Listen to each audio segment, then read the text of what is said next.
안녕하세요. 윤준석 변호사입니다. 오늘은 좀 파격적인 이야기를 하나 해볼까 합니다. 부동산 경매를 당하느니 차라리 파산을 하는 게 나을 수 있다? 이게 무슨 말 같지도 않은 소리냐고요? 근데 법적으로 사실입니다. 특히 값이 많이 오른 부동산이 있다면 이 말이 훨씬 더 현실적인 조언이 될 수 있습니다. 부동산을 경매로 넘기게 되면 어떤 일이 벌어질까요? 채권자들이 배당을 받아가고 끝날 것 같지만 매수했을 때보다 높은 가격으로 낙찰되었다면 경매로 넘어간 부동산이라고 해도 양도소득세가 부과되고 이 양도소득세는 채무자, 즉 본인이 내야 합니다. 아니, 나는 집을 뺏겼는데 세금까지 내야 한다고요? 맞습니다. 경매는 단순히 부동산을 파는 방법 중 하나일 뿐 법적으로는 어찌됐든 양도로 보기 때문이에요. 그리고 이 양도소득세는 조세채권이라서 면책이 되지 않습니다. 즉, 경매로 집을 잃고 나서 파산 신청을 해도 세금 빚이 그대로 남을 수 있다는 이야기죠. 자, 그런데 이 상황이 파산이라는 법적 절차를 밟게 되면 달라집니다.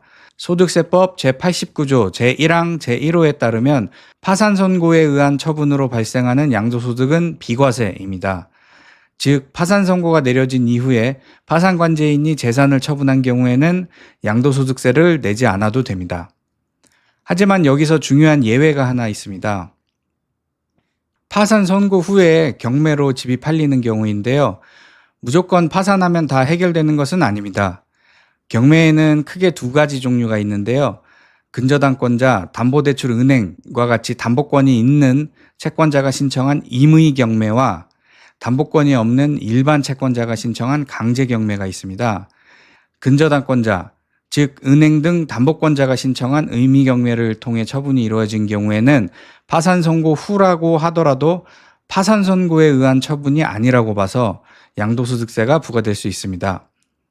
이러한 경우에는 파산관제인이 경매로 팔리는 것보다 더 좋은 조건을 찾아서 근저당권자, 그러니까 담보대출 은행이겠죠.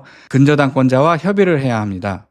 그런데 이 과정이 쉽지는 않기 때문에 근저당권자가 경매를 신청하기 전에 파산 선고를 받는 것이 양도소득세를 부담하지 않기 위해 좋은 선택이 될 수 있습니다. 다만 경매가 시작되었지만 이 경매가 근저당권자가 신청한 것이 아닌 담보권 없는 일반 채권자가 신청한 강제 경매인 경우에는 비과세로 처리될 가능성이 높습니다. 다시 말해서 파산관제인이 매각하면 양도소득세가 비과세되지만 근저당권자가 신청한 임의경매로 매각되면 양도소득세가 과세될 가능성이 높습니다. 같은 파산 중 매각이라고 하더라도 누가 어떻게 매각했느냐에 따라 세금 여부가 걸립니다. 무엇보다 파산관제인이 직접 경매를 통하지 않고 매각할 수 있는 시점에서 신청을 해야 비과세될 수 있다는 점 꼭 기억하시는 것이 좋겠습니다. 실제 사례도 있는데요. 근저당권 실행을 앞두고 채무자가 상담을 받았습니다. 해당 부동산은 다주택자 규제 이전에 저렴하게 매입했는데 10년 정도 사이에 시세가 2배에서 3배 정도 올라있던 상태였습니다. 만약 은행이 먼저 임의경매를 신청해서 처분이 이루어졌다면 수천만 원의 양도소득세가 남을 상황이었죠. 하지만 파산을 신청해서 파산 선고를 받고 파산관제인이 직접 매각을 진행하면서 해당 매각은 비과세로 인정되었습니다. 즉 세금 없이 재산 정리가 가능했던 사례입니다. 요약하자면 값이 많이 오른 부동산이 있는 상태에서 채무가 심각하다면 경매를 당하는 것보다는 파산을 통해 정리하는 것이 훨씬 나을 수 있습니다.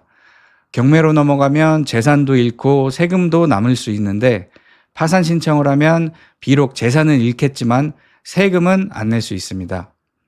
이건 단순한 선택이 아니라 결과적으로 양도소득세 수천만 원 또는 수억 원까지 차이가 날 수 있습니다. 혼자 판단하시기 어렵다면 상황에 맞게 법적 자문을 받는 게 가장 안전할 것입니다. 오늘 영상 여기까지고요. 감사합니다.